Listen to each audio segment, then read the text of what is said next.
الحمد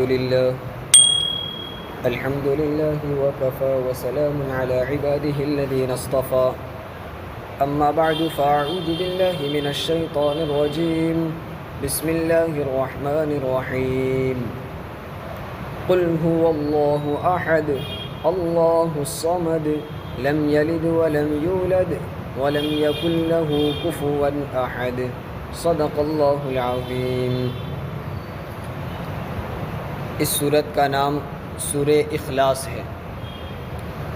قرآن کریم کی موجودہ ترتیب کے اعتبار سے یہ سورت 112ویں نمبر پر ہے اور نزول کے اعتبار سے 22ویں نمبر پر ہے۔ یہ بات ہمیں معلوم ہونی چاہیے کہ قرآن کریم کی جو موجودہ ترتیب ہے، ہمارے سامنے جو قرآن جس ترتیب سے لکھا ہوا ہے وہ ترتیب الگ ہے، اور قرآن کے نازل ہونے کی جو ترتیب تھی وہ الگ ہے۔ 23 سال کے تقریباً عرصے میں قرآن کریم تھوڑا تھوڑا کر کے نازل ہوا۔ اب وہ نزول میں طریقہ کیا تھا کہ جس موقع پر جس مسئلے کی ضرورت پیش آئی اس کے متعلق آیتیں نازل ہوتی تھی۔ جس کسی واقعے کے موقع پر، کسی بات کے پوچھنے کے موقع پر جس رہنمائی کی ضرورت پڑتی تھی وہ رہنمائی کی آیتیں نازل ہوتی تھی۔ تو ایسا نہیں تھا کہ سورہ بقرہ مثلا نازل ہونا شروع ہوئی تو پہلی، دوسری، تیسری ترتیب سے وہ آیتیں نازل ہوئی، پھر اس کے ختم ہونے کے بعد سورہ آل عمران، سورہ مائدہ ترتیب سے، وہ ترتیب نہیں تھی۔ کبھی اس سورت کی آیتیں نازل ہوئی، کبھی اس سورت کی آیتیں نازل ہوئی۔ جب جو ضرورت پڑتی گئی قرآن نازل ہوتا گیا۔ تو نازل ہونے کی ترتیب علیحدہ تھی۔ وہ جو ترتیب تھی نازل ہونے کی، اس ترتیب کے اعتبار سے سورہ اخلاص 22ویں نمبر پر نازل ہوئی۔ پھر حضور اکرم صلی اللہ علیہ وسلم پر جب کوئی آیتیں نازل ہوتی تو آپ صحابہ کو بتا دیتے کہ یہ آیت فلاں سورت کی فلاں آیت ہے، فلاں نمبر کی آیت ہے۔ صحابہ اس کو لکھ لیتے تھے۔ تو وہ جو لکھی گئی اور حضور نے جو ترتیب بتائی وہ ترتیب جو ہمارے سامنے موجود ہے، اس ترتیب کے لحاظ سے سورہ اخلاص 112ویں نمبر پر ہے۔ کل قرآن کریم کی صورتیں 114 ہے، تو سورہ اخلاص 112 نمبر پر ہے۔ اس کے بعد 2 صورتیں ہیں، سورہ فلق اور سورہ ناس۔ یہ صورت مکی ہے۔ مکی اور مدنی کا مطلب کیا ہے کہ حضور اکرم صلی اللہ علیہ وسلم ہجرت کر کے مدینہ تشریف لے گئے، اس زندگی کو مدنی زندگی کہتے ہیں۔ اور آپ جب تک ہجرت آپ نے نہیں کی تھی تو ہجرت سے پہلے کا جو زمانہ ہے اس کو مکی زندگی کہتے ہیں۔ مکی زندگی میں جتنی آیتیں صورتیں نازل ہوئی وہ سب مکی ہے، اور مدنی صورتیں میں جتنی آیتیں اور صورتیں نازل ہوئی وہ سب مدنی ہے۔ یہ صورت مکی ہے، اس کا مطلب ہے کہ حضور اکرم صلی اللہ علیہ وسلم کے ہجرت کرنے سے پہلے یہ صورت نازل ہوئی۔ اب یہ صورت نازل کیوں کی گئی، اس کا شان نزول کیا ہے؟ شان نزول کہتے ہیں کہ بعض آیتیں و صورتیں وہ ہے کہ کبھی کسی صحابی نے کوئی سوال کر دیا تو اس سوال کے جواب میں آیتیں نازل ہوئی۔ کبھی یہود، نصارہ یا مشرکین میں سے کسی نے کوئی سوال کیا، ان کے جواب میں آیتیں یا صورتیں نازل ہوئی۔ کبھی کوئی واقعہ پیش آیا، اس واقعے میں کیا کرنا ہے تو اللہ تعالیٰ نے رہنمائی کی اور آیتیں نازل کی، تو وہ واقعے کے پس منظر میں وہ آیتیں یا صورتیں نازل ہوئی۔ تو جس کسی واقعے کے یا سوال کے پس منظر میں نازل ہوئی ہو اس کو اس کا شان نزول کہیں گے۔ کسی واقعے کے موقع پر آیتیں نازل ہوئی تو کہیں گے فلاں واقعہ اس کا شان نزول ہے، کس بیک گراؤنڈ میں یا نازل، کس وجہ سے نازل ہوئی۔ تو اب سورہ اخلاص کیوں نازل ہوئی؟ بعض مشرکین نے، مکہ کے لوگوں نے حضور اکرم صلی اللہ علیہ وسلم سے پوچھا کہ جس اللہ کی تم دعوت دیتے ہو اس اللہ کا نسب کیا ہے؟ جیسے انسانوں کا نسب ہوتا ہے، باپ دادا، تو اللہ کے بارے میں انہوں نے سوال کیا کہ وہ اللہ کا نسب کیا ہے، وہ کس سے پیدا ہوا، اس کی اولاد کون، وغیرہ وغیرہ۔ انہوں نے اللہ تعالیٰ کو انسانوں کی طرح سمجھا، اس لیے انہوں نے اللہ کا نسب پوچھا۔ بعضوں نے پوچھا، بعض لوگ اپنے ہاتھ سے بنائے ہوئے بتوں کی طرح اللہ کو سمجھنے لگے، جیسے بت بنائے جاتے پتھر سے اور الگ الگ دھات سے۔ تو بعضوں نے سوال کیا کہ تمہارا اللہ کون سی دھات کا بنا ہوا ہے، سونے کا، چاندی کا، پیتل کا، کس سے بنا ہوا ہے؟ اس قسم کے لوگوں نے سوال کیے، ان کے سوال کے جواب میں یہ آیت نازل ہوئی۔ تو اب کہیں گے کہ مشرکین کے یہ سوالات اس آیت کا شان نزول ہے، اس صورت کا شان نزول ہے۔ اچھا، ان کا جواب کس انداز سے دیا؟ اللہ تعالیٰ نے کہا قل هو اللہ احد۔ قل کا معنی آپ کہہ دیجئے۔ اللہ تعالیٰ براہ راست نبی کریم صلی اللہ علیہ وسلم کو حکم دے رہے آپ کہہ دیجئے۔ ایک ہی لفظ ہے صرف قل۔ اس ایک لفظ سے نبی کریم صلی اللہ علیہ وسلم کی رسالت اور نبوت ثابت ہوتی، کیونکہ اللہ تعالیٰ براہ راست کسی بندے کو نہیں کہتا۔ ہم سے اللہ تعالیٰ براہ راست بات نہیں کرتا ہے، اور کوئی پیغام دینا ہو تو نبی کے ذریعے امت کو دیا جاتا ہے۔ براہ راست بندے پر الگ الگ بندے پر حکم نازل نہیں ہوتا کہ مجھے میرے اللہ نے کچھ کہا، تم کو کچھ کہا، اس کو کچھ کہا، الگ الگ شخصوں کو الگ الگ حکم، ایسا نہیں ہوتا۔ ایک نبی کے ذریعے امت کو حکم دیا جا رہا ہے۔ یہاں حضور اکرم صلی اللہ علیہ وسلم کو حکم دیا جا رہا ہے، معلوم یہ ہوا اللہ کے نبی ہے۔ قل، اس سے حضور کی رسالت ثابت ہوئی۔ آپ کہہ دیجئے کیا؟ هو اللہ احد، وہ یعنی اللہ تنہا ہے، وہ یعنی اللہ۔ اللہ کا کیا مطلب؟ مفسرین نے اس کا معنی بھی لکھا ہے کہ اللہ اس ذات کو کہتے ہیں جو واجب الوجود ہو، یعنی جو ہمیشہ ہمیش سے ہو اور ہمیشہ ہمیش رہے، جس کی کوئی ابتدا نہ ہو اور جس کی کوئی انتہا بھی نہ ہو۔ یہ اللہ کا معنی، ابھی آدھا معنی ہوا۔ اللہ وہ ذات کو کہتے ہیں جو ہمیشہ سے ہو، ہمیشہ رہے، اسی طرح جو تمام صفات کمال کو جامع ہو، یعنی ہر اچھی صفت، ہر خوبی اس میں موجود ہو۔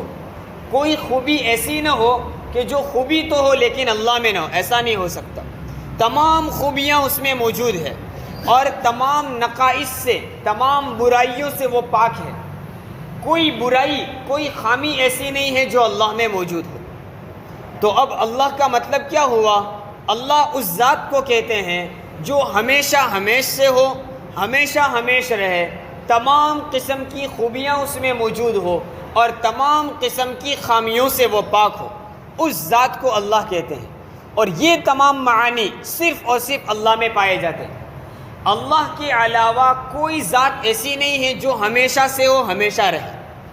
اللہ کے علاوہ کوئی ذات ایسی نہیں ہے جو تمام کمالات کو جامع ہو، ہر قسم کی خوبی اس میں پائی جاتی ہو۔ ایسی اللہ کے علاوہ کوئی ذات، انبیاء بھی نہیں ہے، اور اللہ کے علاوہ کوئی ذات ایسی نہیں ہے جس میں کوئی نقص اور کمی ہو ہی نہیں۔ انسان میں کچھ نہ کچھ کمی پائی ہی جاتی ہے، تو یہ ساری چیزیں صرف اور صرف اللہ میں پائی جاتی ہیں، اسی کو اللہ کہا جاتا ہے۔ قل هو اللہ، آپ کہہ دیجئے کہ وہ یعنی اللہ احد، ایک ہے۔ احد کا ہم معنی کرتے ہیں ایک۔ عربی زبان میں دو لفظ استعمال کیے جاتے ہیں، احد اور واحد۔ احد کا معنی بھی ایک اور واحد کا معنی بھی ایک، لیکن دونوں میں فرق ہے۔ احد اور واحد دونوں میں فرق ہے۔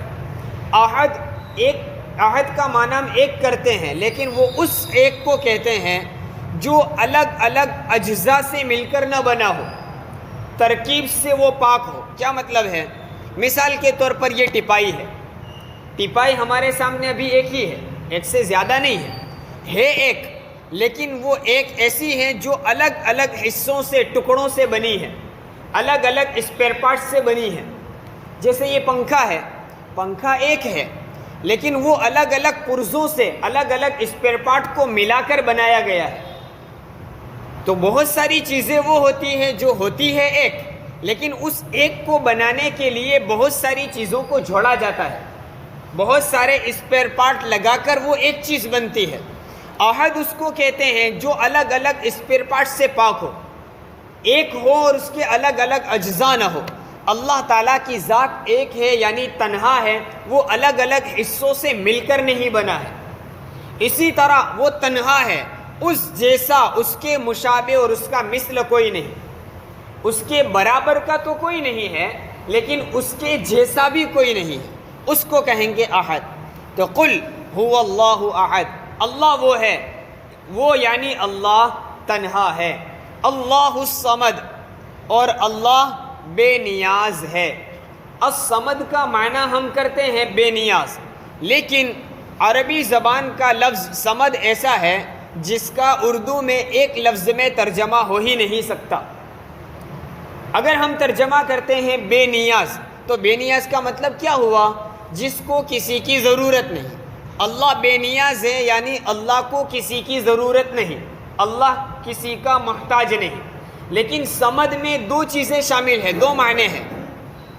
صمد اس ذات کو کہتے ہیں کہ جس کو کسی کی ضرورت نہ ہو اور سب کو اس کی ضرورت ہو، جو کسی کا محتاج نہ ہو اور سب اس کے محتاج ہو، اس کو کہتے ہیں صمد۔ اب ہم ترجمہ کریں گے بے نیاز تو اس میں آدھا معنی ہوا کیا؟ اللہ بے نیاز ہے یعنی اللہ کسی کا محتاج نہیں، لیکن ہم سب اللہ کے محتاج ہیں، وہ بے نیاز میں نہیں آیا۔ صمد اس کو کہتے ہیں کہ اللہ کسی کا محتاج نہیں اور سب لوگ اس کے محتاج ہیں، یہ کہیں گے اللہ الصمد۔ تو اللہ بے نیاز ہے، یہ کسی کا محتاج نہیں اور ساری انسانیت، ساری مخلوق اس کی محتاج ہے۔ لم یلد، وہ پیدا نہیں ہوا، وہ لم یلد، اس نے کسی کو نہیں جنا یعنی اس کی کوئی اولاد نہیں۔ ولم یولد، اور وہ کسی سے پیدا نہیں ہوا یعنی اس کے ماں باپ نہیں ہیں۔ مکہ کے جن لوگوں نے یہ پوچھا تھا کہ اللہ کا نسب کیا ہے، اللہ نے جواب دیا لم یلد ولم یولد، نہ اس نے کسی کو جنا ہے نہ وہ کسی سے جنا گیا ہے، یعنی نہ اس کی اولاد ہے نہ اس کے ماں باپ ہے۔ اسی طرح جن لوگوں نے سوال کیا تھا کہ اللہ کا نسب کیا ہے، اس میں جواب ہو گیا۔ بعض لوگوں نے سوال کیا تھا کہ اللہ کس چیز سے بنا ہے، اللہ تعالیٰ نے کہا هو اللہ احد، وہ تنہا ہے، وہ تمہارے بتوں کی طرح، تمہارے ہاتھ سے بنائے ہوئے معبودوں کی طرح الگ الگ اسپیئر پارٹ جوڑ کر بنایا ہوا نہیں ہے، وہ تنہا ہے، اور وہ ایسا تنہا ہے کہ اللہ الصمد، وہ اللہ بے نیاز ہے۔ تمہارے بت تو تمہارے محتاج ہے، تمہارے بت اس وقت تک وجود میں نہیں آتے جب تک تم خود اپنے ہاتھوں سے ان کو نہ بناؤ۔ تو وہ معبود کیا ہوا جو خود بندوں کا محتاج ہو، وہ تو معبود ہی نہیں ہو سکتا۔ بھئی جن مورتیوں کی عبادت کی جاتی ہے وہ مورتیوں کا وجود ہی نہیں ہو سکتا جب تک انسان اس کو اپنے ہاتھوں سے نہ بنائے۔ وہ خود اپنے ہاتھ سے اس کی آنکھیں بناتا ہے، کان بناتا ہے، ناک بناتا ہے، یعنی وہ خود اپنے بننے میں، اپنے پیدا ہونے میں دوسرے کا محتاج ہے، تو وہ دوسروں کو کیسے پیدا کرے گا؟ اللہ تو وہ ہوتا ہے جو کسی کا محتاج نہ ہو، صمد ہو، کسی کا محتاج نہ ہو، اور پھر مزید سب لوگ اس کے محتاج ہو۔ ہر انسان کو، ہر مخلوق کو اپنی ضرورت پورے کرنے کے لیے اس کی طرف رجوع کرنا پڑے۔ تمہارے بت ایسے ہیں کہ جس کی طرف ہر مخلوق رجوع نہیں کرتی ہے، ہر انسان اس کے سامنے نہیں مانگتا ہے، بلکہ ہم تو اس کا بالکل انکار کرتے ہیں۔ تو وہ بت معبود کیسے ہوئے کہ جس کا سب لوگ جس کو مانتے نہ ہو، ہر انسان اپنی ضرورت پوری کرنے کے لیے اس کی طرف رجوع نہ کرتا ہو۔ اس کے خلاف اللہ کو دیکھو، اللہ وہ ذات ہے کہ دنیا کا ہر انسان، چاہے وہ اللہ کا انکار کرتا ہو، لیکن کسی نہ کسی موقع پر وہ اللہ ہی کی طرف رجوع کرتا ہے، اور وہ ہر زمانے میں ہوتا ہے۔ ہمارے زمانے میں بھی دیکھ لو، جب بارش رک جائے اور قحط ہو جائے، پانی کی کمی ہو جائے، تو اس وقت اللہ کا انکار کرنے والے بھی اگر اللہ کا نام لے لے تو آخر میں یوں کہیں گے کہ یہ تو اوپر والے کا کام ہے۔ تو وہ اوپر والا کون ہے؟ وہ اللہ ہی ہے۔ پچھلے سالوں میں کورونا کے زمانے میں آپ نے بھی بہت سارے ان غیروں سے سنا ہوگا کہ یہ ساری تدبیریں کر لو، سب کچھ کر لو، لیکن اس سے بچانے والا تو اوپر والا ہی ہے۔ اس لیے قرآن بعض ایسے موقعوں کو یاد دلاتا ہے کہ جب تمہاری کشتیاں سمندر کے درمیان میں پہنچ جائے اور سمندر میں طوفان بپا ہو جائے، کشتی ڈاوا ڈول ہونے لگے، اب تم کو بچنے کے چانسز نظر نہ آئے، تو اس وقت تم ان سے پوچھو کہ اب تم کو کون بچائے گا؟ تو وہ ساری اپنی مورتیوں کو چھوڑ کر وہ یہی کہے کہ اس وقت ہم کو اللہ ہی بچا سکتا ہے۔ ہاں، اگر اللہ کا نام ان کی زبان سے نہیں نکلے گا تو کہے گا کہ ایاں تو اوپر واڑوج بچا بھی سکے۔ تو اللہ وہ ذات ہے کہ ہر مخلوق اس کی طرف رجوع کرتی ہے، کسی نہ کسی موقع پر اس کی طرف اس کو متوجہ ہونا پڑتا ہے۔ یہ ہے اللہ الصمد۔ تو اللہ کے علاوہ کوئی ذات ایسی نہیں ہے جس کی طرف پوری دنیا اور ساری انسانیت، ساری مخلوق رجوع کرتی ہو۔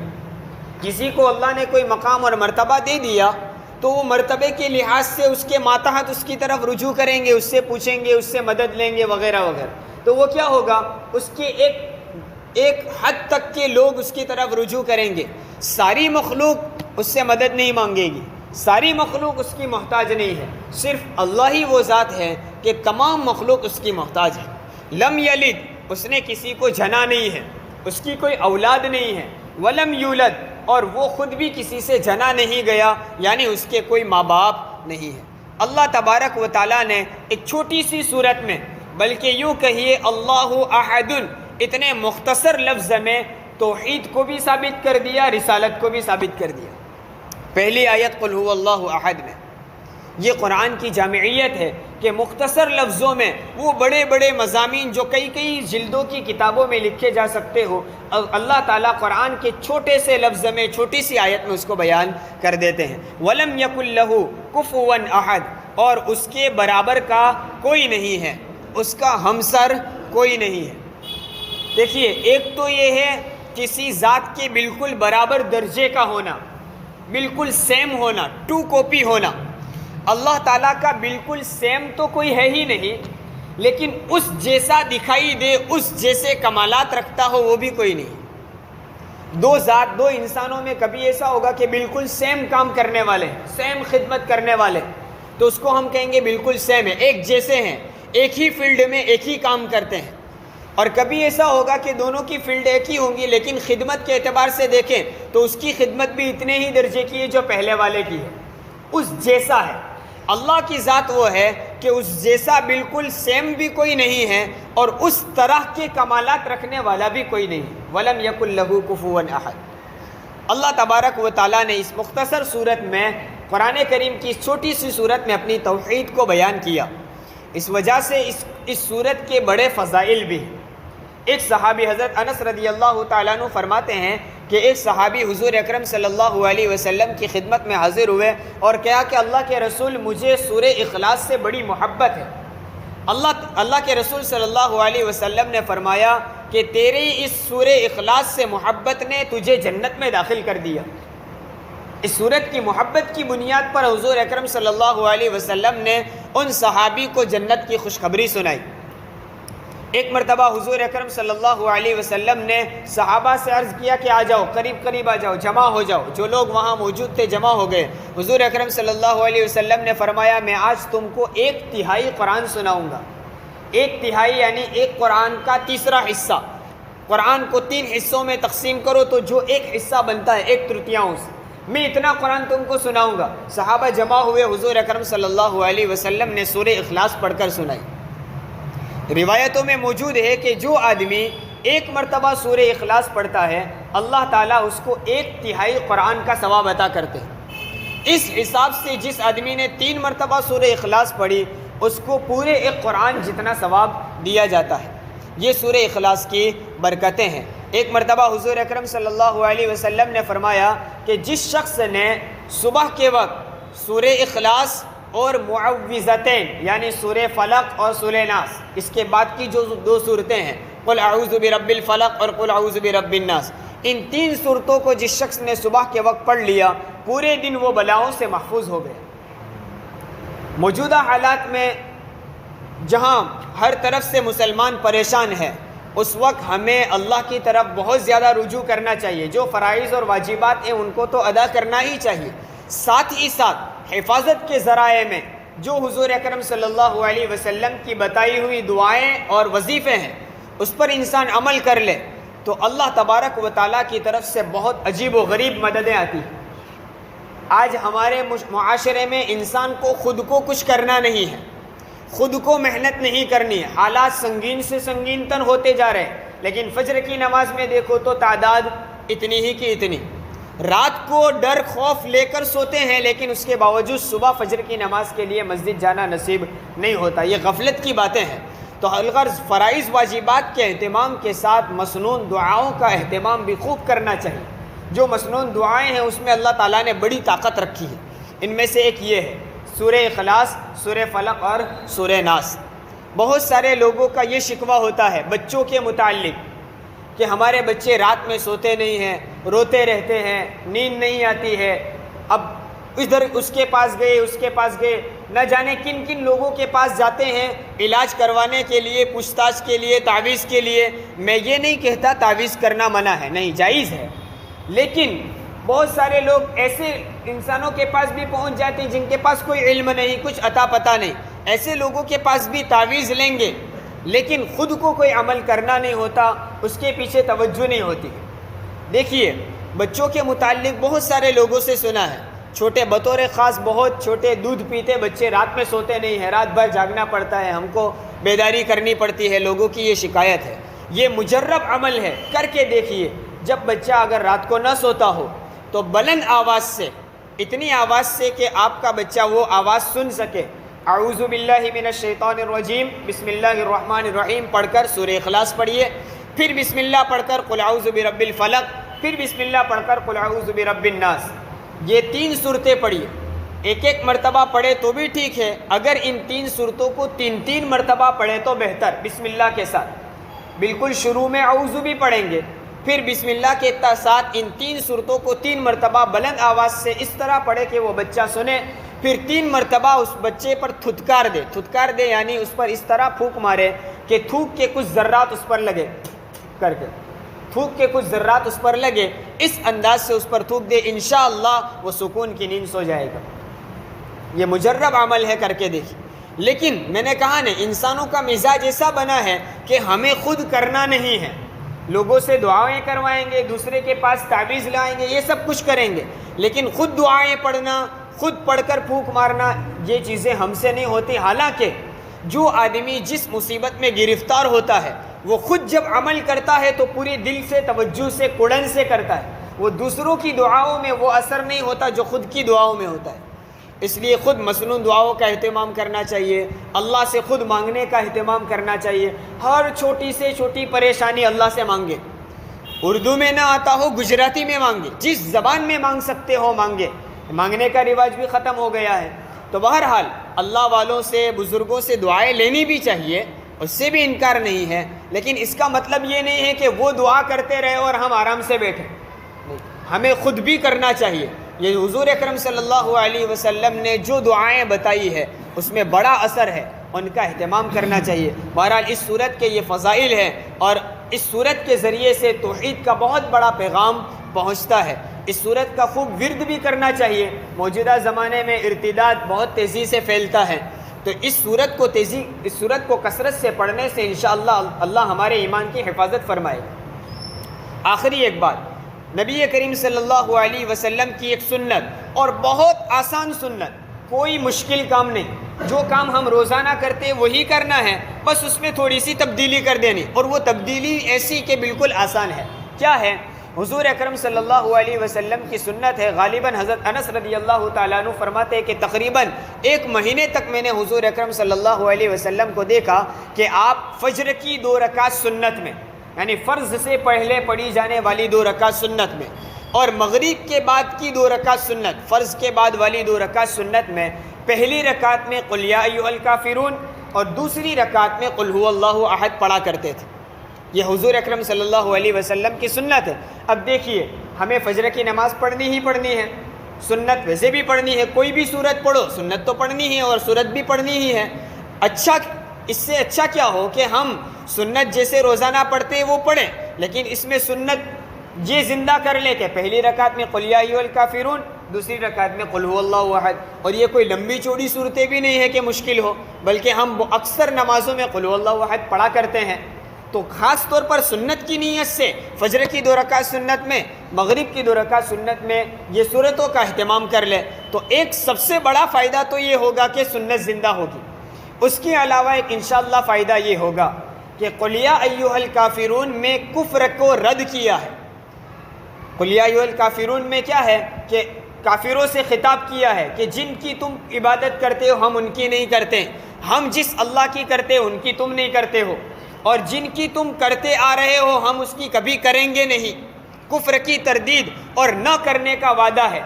آخر میں ہے لنا اعمالنا ولکم اعمالکم، ہمارے اعمال کا ہم کو فائدہ ہوگا، لکم دینکم ولی دین، تمہارے لیے تمہارے دین کا نقصان تم کو ہوگا اور ہمارے دین کا نفع ہم کو ملے گا۔ اس سورت کو روزانہ صبح پڑھیں گے فجر کی نماز میں، انشاءاللہ اللہ تعالیٰ پورا دن کفر سے ہماری حفاظت کرے گا۔ پھر دوسری رکعت میں قل هو اللہ احد، جس میں توحید اور ایمان کا بیان ہے، جو آدمی صبح صبح فجر کی نماز میں اس سورت کو پڑھے گا انشاءاللہ پورا دن اس کے ایمان محفوظ رہے گا۔ پھر وہی کام مغرب میں کر لیں گے تو پوری رات کفر سے حفاظت اور ایمان کی حفاظت ہوگی۔ تو یہ چھوٹے چھوٹے اعمال بڑے اثر رکھتے ہیں۔ اللہ تعالیٰ ان چیزوں پر ہمیں عمل کرنے کی توفیق عطا فرمائے۔ سبحان اللہ۔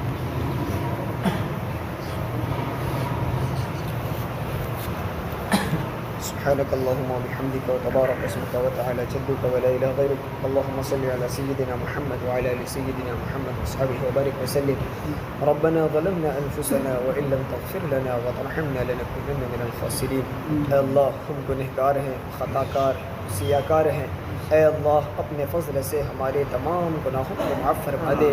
جس طرح تو نے اپنے فضل سے ہمیں ایمان عطا کیا، بن مانگے عطا کیا، اے اللہ اپنے ہی فضل سے ہمیں تمام گناہوں سے پاک و صاف فرما دے۔ اے اللہ ایسے گناہ مٹا دے جیسے ابھی ہم ماں کے پیٹ سے جنے ہوں۔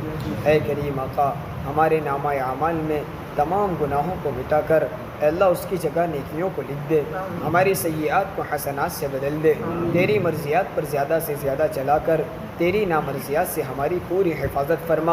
اے اللہ تیرے ذات عالی کا کمال یقین ہمیں عطا فرما، تیری صفات کمال کا اے اللہ ہمیں یقین عطا فرما۔ اے اللہ تمام رذائل سے پاک و صاف فرما، کفر و شرک سے، شقاق و نفاق سے، خود بینی و خود پسندی سے، بغض سے، شح سے، شہوت سے، غضب سے، تمام گناہوں سے ہماری حفاظت فرما، محاسن اخلاق سے مزین فرما، ایمان و یقین سے، تقوی و طہارت سے، جود و سخاوت سے، زہد و ورع سے اللہ ہمیں آراستہ فرما، اور تیری ذات عالی کا کمال یقین عطا فرما۔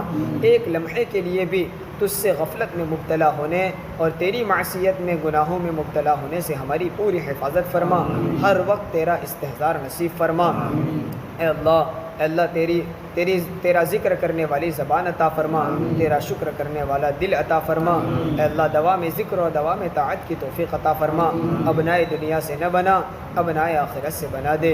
اے اللہ حضور اکرم صلی اللہ علیہ وسلم کی سچی محبت اور آپ کا عشق عطا فرما، زندگی کے ہر شعبے میں حضور اکرم صلی اللہ علیہ وسلم کی سنتوں کو زندہ کرنے اور اپنانے کی ہمیں توفیق اور سعادت عطا فرما۔ اللہ جو مانگا وہ بھی عطا فرما، مانگنے سے رہ گیا وہ بھی عطا فرما۔ جو اللہ حضور اکرم صلی اللہ علیہ وسلم نے جتنی خیر اور بھلائی مانگی ہمیں اور پوری امت کو عطا فرما، جن شرور اور برائی سے پناہ چاہی اس سے ہماری اور پوری امت کی حفاظت فرما۔ ربنا تقبل منا انك انت السميع العليم وتب علينا انك انت التواب الرحيم۔